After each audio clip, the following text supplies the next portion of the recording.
de corrupción y de todo lo que está haciendo la Secretaría de la Función Pública. Y es muy importante, ¿nos podría decir cuáles son los puntos más importantes en los que se ha avanzado en combate a la corrupción en estos 2 años? Sí, muchas gracias. Efectivamente, cumplimos con nuestra obligación de darle los insumos a nuestro señor presidente para su informe de gobierno del segundo año, y precisamente por eso terminamos nuestro propio informe donde sistematizamos todos los avances más relevantes. En particular, creo que el énfasis que hemos dado este año de pandemia, que nos hemos visto por obligación pues un poco frenados a nuestras tareas fiscalizadoras en términos de ir a terreno, de las visitas de inspección, a la fiscalización de forma más directa, que es la que hicimos claramente desde nuestra llegada a la función pública, y nos hemos visto un poco mermados en esto. Sin embargo, estamos avanzando, y entonces donde pusimos más énfasis en este trabajo en casa es en el análisis de las sanciones, y entonces avanzamos mucho en sanciones a servidores públicos pues de todos los niveles, y sobre todo allá la imposición de la sanción para el resarcimiento de lo, ahora sí que de lo perdido, ¿no? Y de lo perdido, lo encontrado es mucho, porque en los últimos 11 meses, es decir, este trabajo de este año, pues todas nuestras áreas trabajaron con mucha fuerza e impusieron más de 2.200 sanciones a 800 servidores públicos, cientos de sanciones económicas donde resarcimos, o digamos, pudimos recuperar un total de más de 511,000 millones de pesos. Inhabilitamos también a mucha gente, y trabajamos con esta claridad de sancionar con rigor tanto a funcionarios públicos del pasado como de esta misma administración.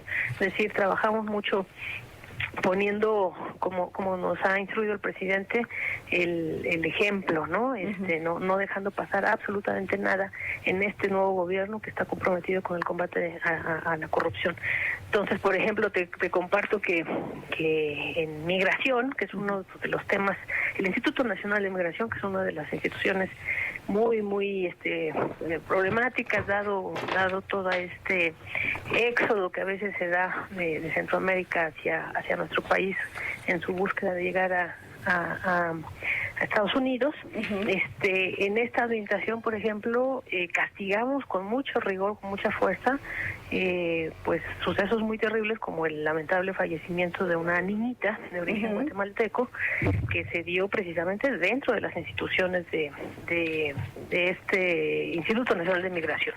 Entonces hicimos una investigación rápida y obviamente separamos al servidor público, a los servidores públicos involucrados, e inhabilitamos a los responsables en términos institucionales. Este es un caso muy emblemático que me gustaría compartir contigo, pero así trabajamos obviamente dentro de la pandemia para castigar a quienes no cumplieron con este principio básico ético de no lucrar con la pandemia, de vender más caro de lo necesario, de vender más, de comprar por parte de los funcionarios públicos cosas que no eran necesarias. Entonces, en esto, como sabes, también trabajamos y sancionamos. Creo que las sanciones es de lo más llamativo en nuestro informe, y no solamente, como te digo, son sanciones a servidores públicos del pasado, sino del presente, y además sanciones a empresas, es decir, tanto en dos sentidos, sanciones a servidores públicos como sanciones a empresas, y en la temporalidad, no solamente el pasado, sino el presente.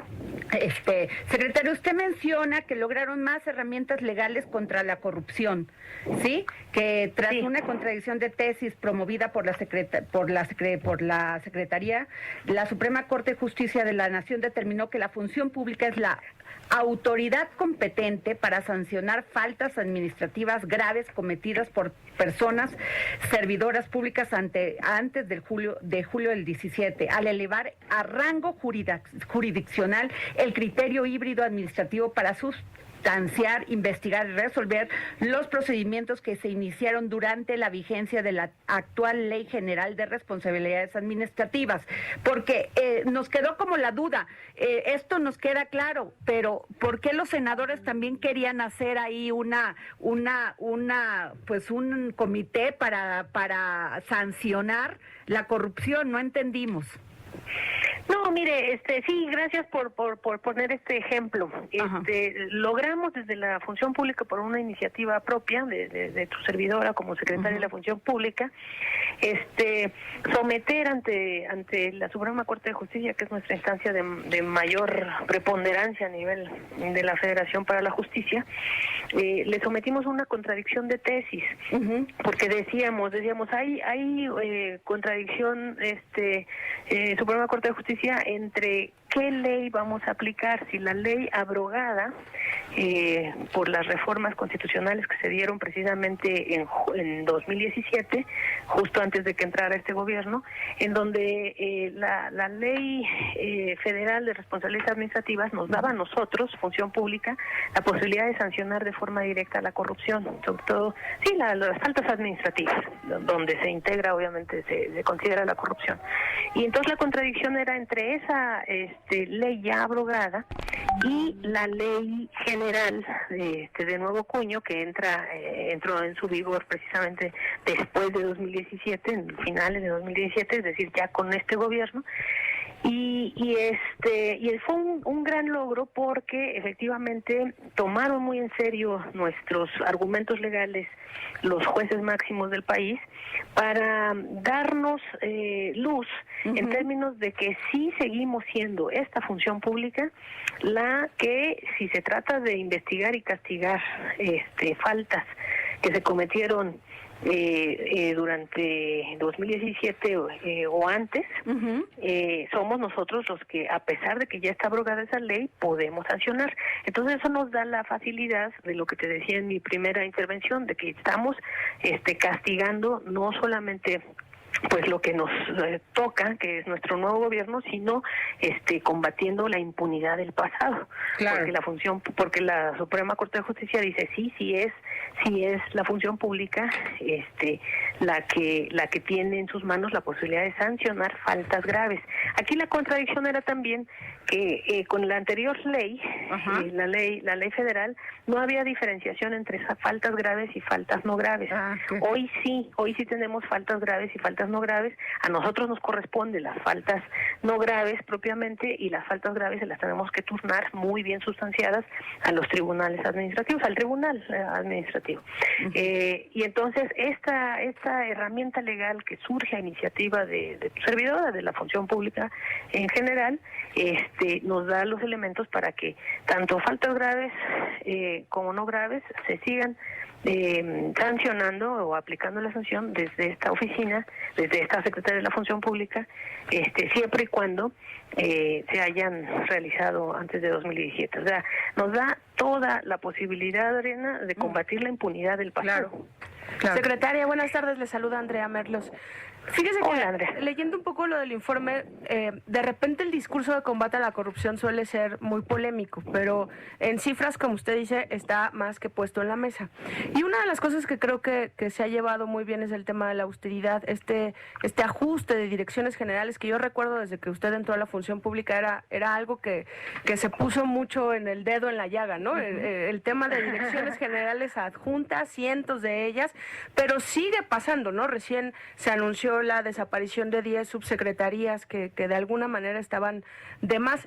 ¿Cómo va este proceso desde su oficina, secretaria? No, pues lo logramos porque en tres aspectos, Andrea. En primer lugar, porque redujimos el 75% de gastos generales de gobierno, o sea, lo que el presidente nos instruyó de publicar en el Diario Oficial de la Federación, la reducción de las partidas de gastos de operación y gastos en términos pues sí de generales de gobierno, y dentro de esto también en términos de las estructuras, las direcciones generales adjuntas que florecieron como hongos durante los sexenios pasados, en particular durante el sexenio de Calderón, y también con Peña Nieto se multiplicaron. Las eliminamos no solamente con voluntad política y por decreto, sino por ley. Ya tenemos una ley general ley federal de autoridad republicana que en uno de sus artículos más importantes hace obligatorio que no se den más direcciones generales adjuntas, es decir, que no se propague estas estructuras pues de alguna forma en algunos casos obsoletas. En algunos otros casos son necesarias y ahí es donde estamos ya trabajando, ese es el otro tema. Ya estamos trabajando en una conversión de las direcciones generales adjuntas a otro tipo de niveles y de estructuras que sean menos onerosas y que nos ayuden a seguir funcionando como gobierno. Y el tercer gran elemento que tiene que ver con estos ahorros que hemos dado tanto por eliminar gastos generales como por eliminar direcciones generales adjuntas, la mayoría de ellas pues obsoletas o estériles, el tercer elementos que ya vamos camino hacia la eliminación de fideicomisos, aquí más que eliminación, de extinción directa de fideicomisos. Entonces, pues no solamente ya nos llevamos a las direcciones generales adjuntas estériles, vamos a dejar a las direcciones que nos van a servir para funcionar, no a las direcciones generales adjuntas, sino ahora ya vamos por los fideicomisos que nos van a ayudar a devolver dinero al erario. Sí, dígame. Parece que mueven tantito las direcciones o los fideicomisos y de verdad no estoy exagerando, salen miles de millones de pesos, ¿no? O sea, las cantidades que se mueven, que yo le digo que de repente es la danza de los miles de millones, ¿no? O sea, pocos fideicomisos, 1.600 millones de pesos, ¿no? Las secretarías generales adjuntas, las direcciones, igual, 4 o 5 millones de pesos por oficina. Cuéntenos un poco. Sí, efectivamente, el asunto de los fideicomisos es muy polémico, ha sido muy polémico, pero tenemos claridad de que vamos en la dirección correcta en este tema de su extinción, de su eliminación. ¿Por qué? Por tres cosas. La primera es que los fideicomisos son figuras que no son naturales al derecho público administrativo. O sea, nosotros tenemos en el derecho público administrativo diversas figuras que nos pueden servir para rendir cuentas, para dar transparencia, para operar. El fideicomiso, como saben ustedes, es simple y básicamente un contrato. Un contrato que de hecho tiene que estar sujeto a una institución fiduciaria, es decir, a un banco, a una casa de bolsa, entonces viene del derecho privado, del derecho mercantil. Entonces estamos operando miles, como dice usted bien, miles y miles de millones de pesos con figuras que vienen del derecho mercantil en un gobierno que tiene convicción de rendir cuentas y transparentar el ejercicio público, el ejercicio de los recursos públicos. Entonces ese es el primer elemento. No solamente de que abundan los fideicomisos, hay por todos lados, como dice usted, le mueve tantito y salen muchos, sino que no nos sirve para lo que es nuestra obligación, y nuestra obligación es rendir cuentas y la esencia de esta Secretaría de la Función Pública es que funcione lo público rindiendo cuentas. Eso es lo primerito. Claro. Y bueno, lo segundo es que ahorita todo el mundo, cualquier pesito que salga de más, lo tenemos que devolver para la pandemia, para comprar medicinas, para las vacunas, para el gobierno en términos de la emergencia sanitaria. Ya eso iría, secretaria, porque usted pues ha sido muy eficiente en este tema del combate a la corrupción desde la Secretaría de la Función Pública, pero en el tema, por ejemplo, que se nos viene encima, que es el tema electoral, ¿no? Donde pues se bailan los recursos para arriba y para abajo, y más en los estados, porque yo entiendo que usted está cuidando el tema federal y lo está haciendo muy bien con estas cifras que nos da, y usted incluso declaró que la corrupción y el fraude electoral ya se tipifican en nuestro Código Penal como delitos que merecen cárcel, y tenemos una cita histórica con la democracia y todos seguramente estaremos a la altura de este momento histórico, para que no haya defraudación de los recursos ni de la voluntad popular. Sí, pero ¿qué va a pasar con los estados? Porque los gobernadores siguen manejando del dinero en lo oscurito. Muchos de ellos, incluso platicábamos con usted hace meses y nos decía que había muchísimo dinero que todavía pues no se veía claro dónde estaba, que se les había otorgado para obra pública. ¿sí? Y seguimos en ese esquema porque ¿quién los fiscaliza a ellos? Claro.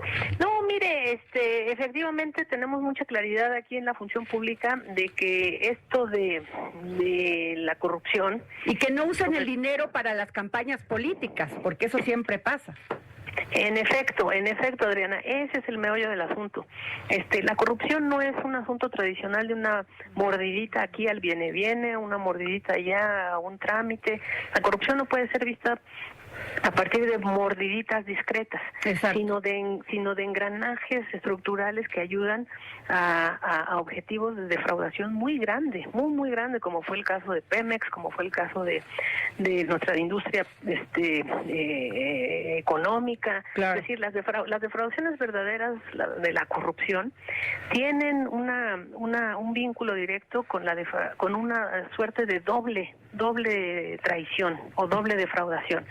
La defraudación financiera y de recursos económicos y hacendarios, que es clara, pero la otra cara de la moneda es la defraudación de la voluntad popular. Exacto. ¿Por qué? Porque esos miles de millones de pesos, o en este caso incluso hasta de dólares que están involucrados, ya lo demostró Odebrecht y ya lo está incluso documentando la Fiscalía a través de las confesiones del señor Lozoya, tienen que ver con pagos importantes a operadores políticos electorales para tarjetas aquí, tarjetas allá, contratos aquí, contratos allá. Entonces, están pegadas las dos defraudaciones, la defraudación a la voz ciudadana, que se debe de expresar a través de un ejercicio limpio de las elecciones, y la defraudación al erario público, porque pues se sirven con la cuchara grande como si fuera su propia caja, cuando no es caja de ellos, sino es caja de los ciudadanos, ¿no? Entonces, por eso es que yo con esta visión que ustedes conocen, que es que no se puede hablar nomás de mordiditas, sino de corrupción estructural, tengo la honra de trabajar muy de la mano con los contralores estatales de toda la federación. Yo tengo la honra, el honor de presidir la comisión permanente de los contralores Estado-Federación. Y con ellos constantemente estamos en diálogo, estamos trabajando en estrategias sinérgicas para ciudadanizar, para denunciar. Tenemos estrategias de denuncia protegida, y yo creo que vamos a dar buenos resultados. Es la aspiración de todos, ¿no? No apostar por lo negativo, sino sacar buenos resultados, pero obviamente esos buenos resultados sí tienen que venir de que les quede claro a todos que sí vamos a estar con los ojos muy abiertos para que no haya abusos en términos del corporativismo, el clientelismo, la defraudación en los procesos electorales. Aquí va el, como dicen, sobre aviso, no hay engaño, y no solamente digamos para los ciudadanos que vendan su voto o los funcionarios que los quieran comprar, sino para las instituciones electorales que no quieran observar estas cosas. Secretaria, pues no sabe, ya nos viene la guillotina. Muchísimas gracias de veras por habernos tomado la llamada. Sabemos que está muy ocupada, si no la seguiríamos teniendo en la línea, pero muchísimas gracias por darnos esta entrevista para El Dedo en la Llaga. Gracias a Irma Heréndira Sandoval, secretaria de la Función Pública. Gracias. Gracias, Adriana. Gracias, Andrea. Estoy a sus órdenes. Hasta luego. Saludos al público. Hasta luego.